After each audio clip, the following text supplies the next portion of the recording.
Well, hello, free people of the Rocky Mountain region, and welcome to this Free State Colorado interview. Today, I'm joined by Scott Slaugh, candidate for the House District 64 Vacancy Committee appointment. Well, Scott, I hope you are well, and thank you for joining me today. Thanks for having me, Brennan. Definitely. Well, Scott, you're one of the leading candidates to replace former State Representative Ryan Armagost, which is my district here in Greeley. So, Scott, what's my first question is, what made you want to run for the legislature? I think the biggest motivation is my family, and I'll say not just my kids and my wife, obviously, and I'll keep going. I'll say my mom, who's a senior and lives here in the district too, and my father. His example. I mean, he passed away a few years ago, but taught me a lot of things about what it means to be an American and what it means to serve and what it means to give back. And then even one step further too, House District 64, if if I believed in gerrymandering, I would say that uh, you couldn't make a district that is more perfectly drawn out for everywhere that I've called home and for where like all of the people that I'm closest to live. And so knowing the things that are going on in Colorado and knowing how they're going to impact people and how that impacts the people that are in my district, um, and in my state, uh, that gives me a lot of motivation to want to go down there and push back against some of the things that are happening and try to push forward in some good things that I think we can do. Awesome. Well, I'm really glad you brought up family. The family is the foundation of civilization, right? It's one of the most important Uh, institutions in our society, and it's under attack, by some of these radicals in our state legislature. They're trying to undermine the family unit. So, I mean, what do you see your role as being a legislator down there if you get the appointment in terms of standing up for families? I think the biggest thing is just standing up for what I'll just call traditional family. It's crazy to me that you have to qualify family by calling it a traditional family. Um, I believe to let people be independent people, and I mean, we're not all going to necessarily agree on exactly what we think, but I believe that just like you said, I don't know if you said these exact same words, but very similar to words that I would say, that the family is the basic building block of society. And any society that's going to uh, be prosperous and be civil for any kind of long-term sort of time, they're going to have strong families. And so we've got to have laws and we've got to have people who are going to respect the family and what it means. Yeah, no, And that's a that's, great, what I hope to do. no, that's a great Bring point. that No, message of what family really is. Sorry, I keep stepping on you. no, you keep going. That's good. I mean, this is definitely want to hear what you have to say, but I just want to reiterate that and echo what you're saying because I think it is so important, whether it's crime, poverty, drug use, like all these things that our society suffers from. It's like the family is kind of the root solution to so many of these problems that we Yeah. face. Yeah. And You're stealing my post for a couple weeks from now. So I'll just kind of put the teaser out there, right? So 30 years ago, in about 10 or 11 days, I'd have to look at the calendar to remember for sure the date. 30 years ago, the church that I go to put out what they call the Proclamation on the Family. And it lines out all of the things that really underpin my beliefs about the family as well. And I think it's a crucial document. I'll send it to you, but it really lines out on what I think is a very conservative and very traditional and very common sense outline of a lot of things that are about the family. So it's funny that you brought that back after I said say that on purpose because I was thinking about that. But here in a couple of weeks, I recognized a couple of days ago that it's going to be the 30th anniversary of when this proclamation on the family went out, and I think the principles in that are key to a good society. And when we stray from them too far, we start getting ourselves in a lot of trouble. And I think we're starting to see ourselves be in a lot of trouble. And I think a lot of it is because of the disintegration of the family and a lot of changes in how we see family. And there's just so much. I'm I guess I'll say a religious man. I'm a believer. I believe in God, so I would say that's the foundation for me for where I see things. But I think the family was instituted uh, for the building of society, and that's what we need. Definitely couldn't agree with you more. And it seems like, like you said, the disintegration of the family unit seems to be at the cause of so many of our ills in society. And it's so unfortunate. And we have these, what I would say, out of control legislators really trying to get in the way of the familial relationship, whether it's turning kids against their parents, with a lot of the stuff we see with the transgender stuff and the radical stuff in the schools, and also with, men against women, everybody against each other. And it seems like that divide and Yeah. conquer technique is how so many of these kind of left-wing authoritarians, I would say, have really been able to take so much control over our lives, unfortunately. Yeah, I think you're totally right. I think building that back up, and maybe it's even just the message of that is critical. And, as far as legislation and laws and things that we pass, I don't know that we necessarily need any new laws. These these norms that we're talking about. They didn't even really necessarily require laws 20 years ago. They were just norms. Um, but now we've had other laws that have been introduced and passed and pushed, and now parental rights are like under significant attack, and parents are like, if there's going to be a foundation to the foundation of families, it's going to be a marriage, and the parents that then have kids and build a family from themselves. And I mean, there's all kinds of different families that I'll totally recognize that is true. um, and for different reasons, there are different types of families, but the basic and the nuclear family is kind of what we're generally talking about. And yeah, a couple decades ago, 3 decades ago, when I was a kid, 4 decades ago, it was pretty unnecessary to define what a family was. Most people just kind of knew. So, That's a great point there for sure. Times have definitely changed. But Scott, yeah. what you talked about, why you're running, but what other issues are important to you? Like, what do you see as kind of the important types of policies that you want to pursue, whether you're repealing old laws or passing new laws? What are some of those issues or policies that we could see if you're elected or appointed?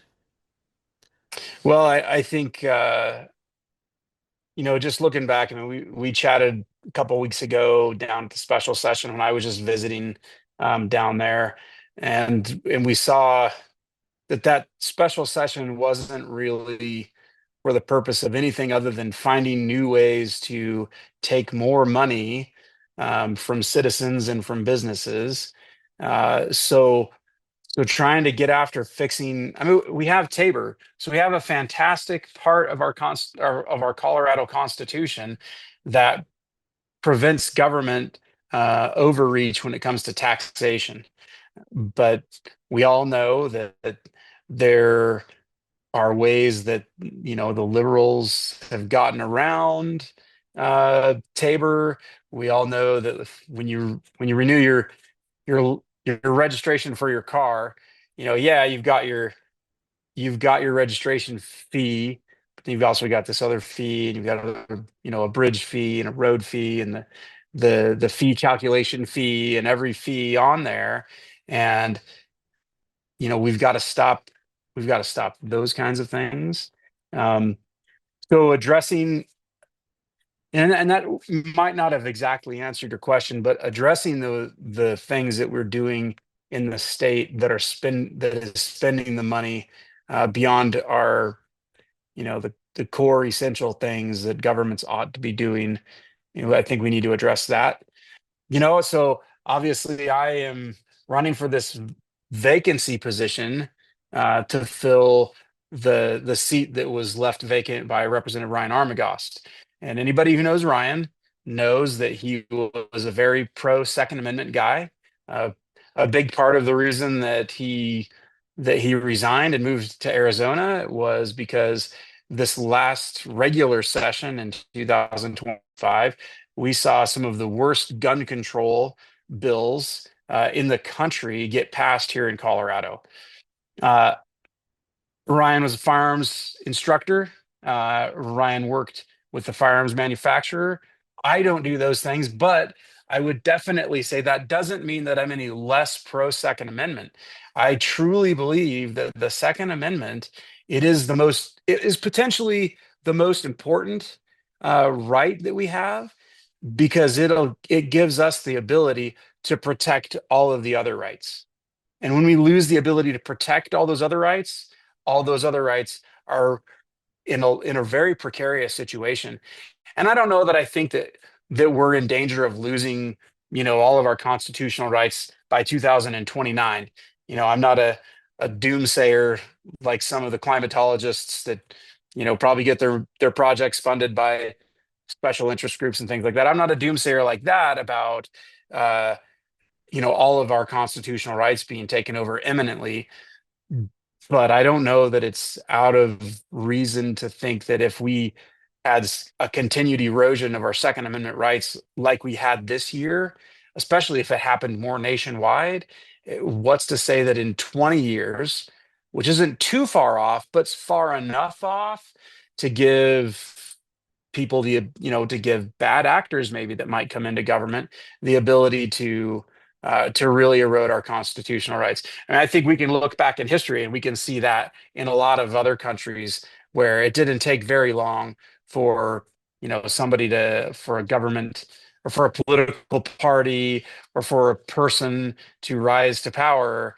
And maybe they slowly changed some laws, they slowly had some things get happen, and before their whole population knew it, they were slaves to an ideology that they probably didn't all necessarily agree with.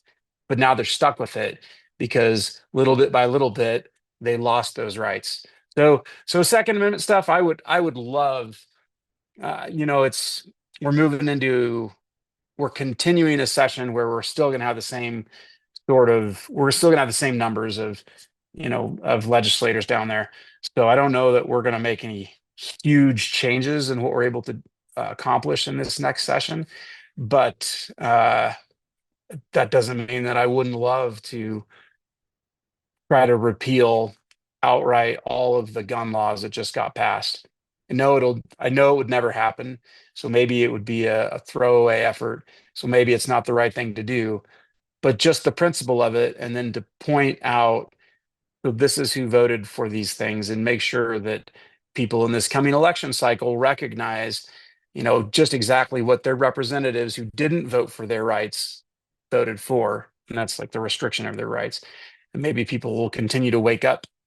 So, there's a couple things. Sorry, that was a lot.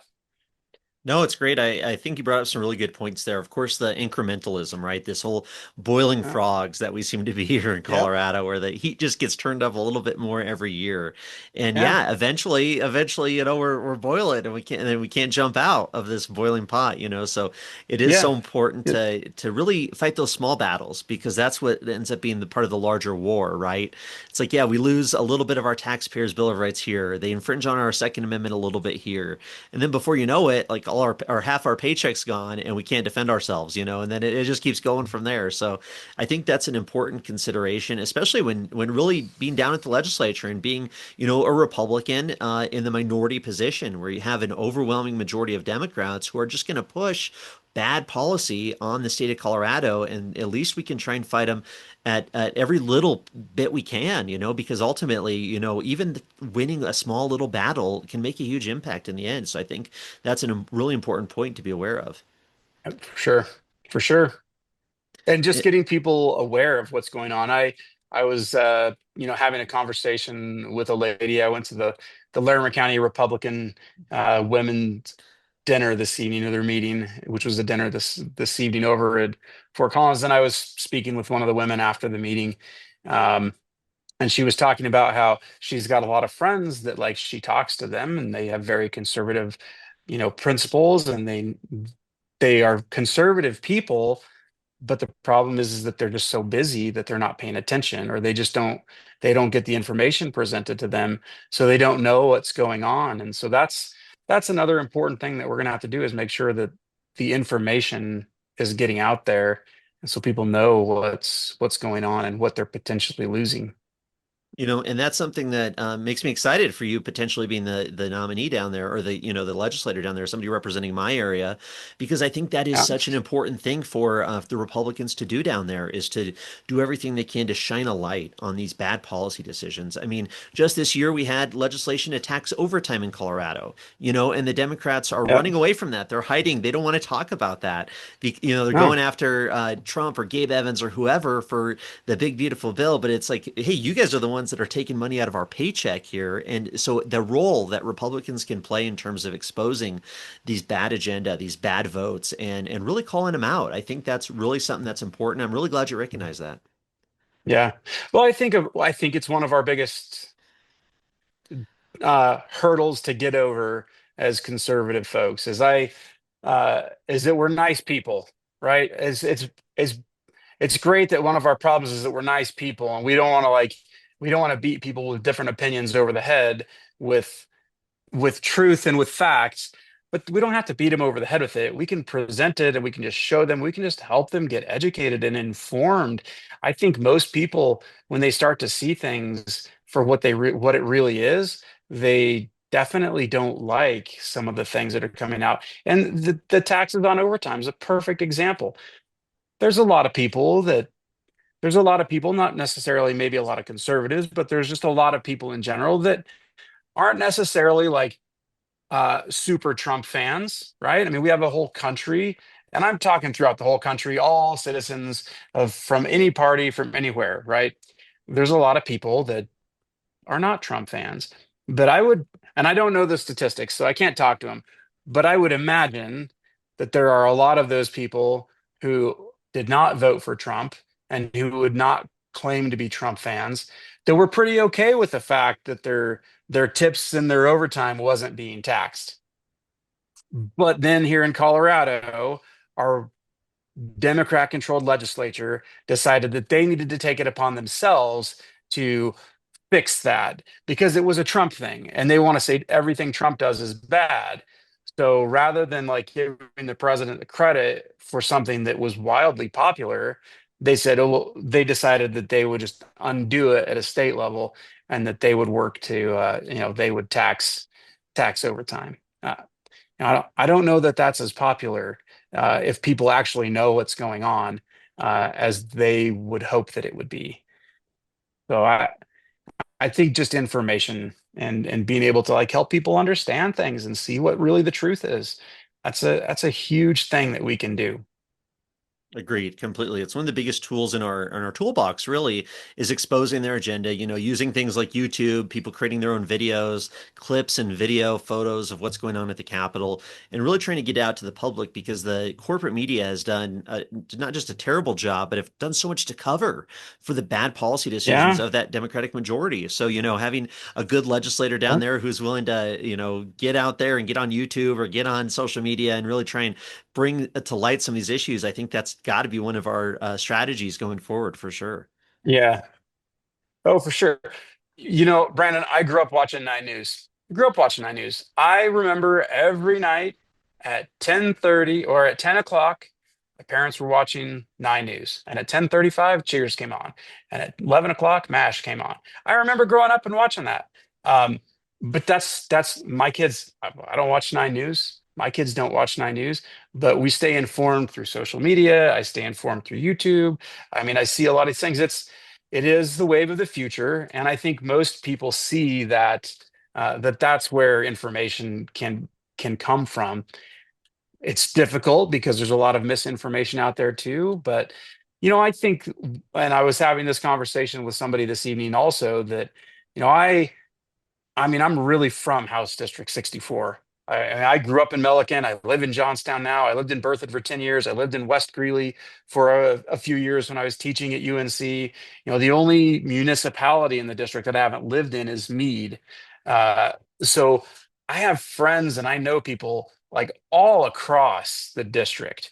And Not necessarily, and I haven't limited myself to making friends with only conservatives and only Republicans or only things like I have a lot of friends here. I mean, my neighbor that's uh, to my left out my backyard on the other side of the hill, or not hill, but on the other side of the fence there, she's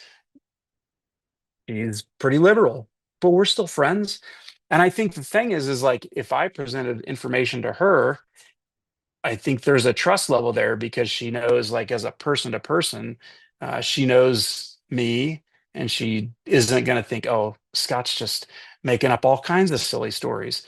She's going to listen to me. So that's a big thing that we need to do too, is now that people are recognizing that they can't get all of their information from, the mainstream media, they can get it from news sources, and then we just need to do a good job as people talking to our friends, talking to our neighbors, even if we might not agree.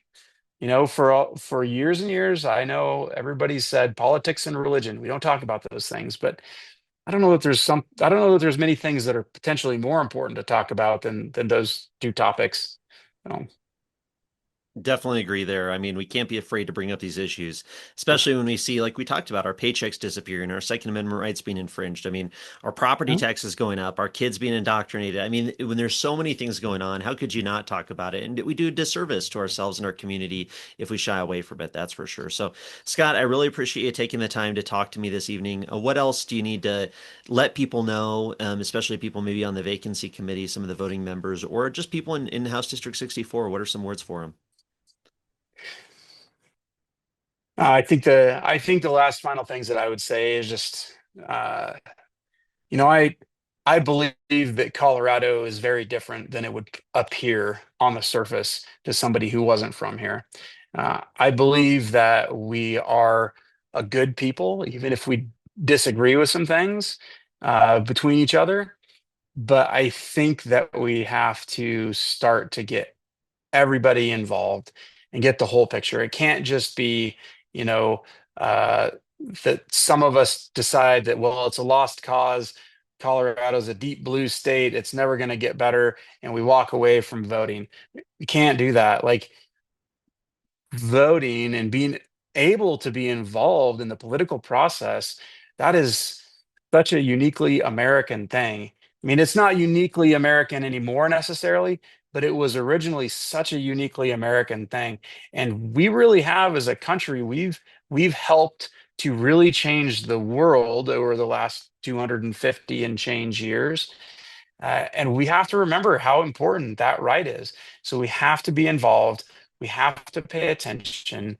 We have to talk with our neighbors and talk with our friends, know what's going on in our legislatures. We have to know what's going on in schools, even if we don't have kids that are in schools.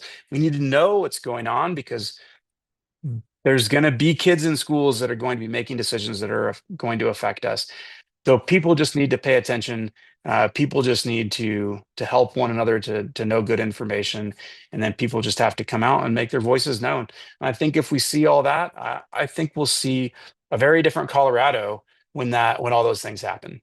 And hopefully, it's a much better Colorado, a much freer Colorado that's going to maintain that freedom for a long time. Awesome. Well, I'm definitely right there with you. I'm an optimist. I'm not going anywhere. Colorado's worth fighting for, and we Well, will be a free state one day. It's just going to take everything you yes, said we got to do, making our voices heard, getting organized, and not giving up, most I importantly. live in a So, free state. I live in a free state, and if the state tries to make my state unfree, I will continue to live in my own free state, and I will fight back against them trying to make my state unfree. So, awesome. Awesome. Well, I really appreciate it, Scott. Look forward to talking to you again. Good luck with the vacancy committee yeah, appointment. And yeah, hopefully we'll be seeing you down at the Capitol. yeah, I hope so. I hope so. And thanks for your time and for everything that you do as well. Awesome. Appreciate it, sir. Well, take care. For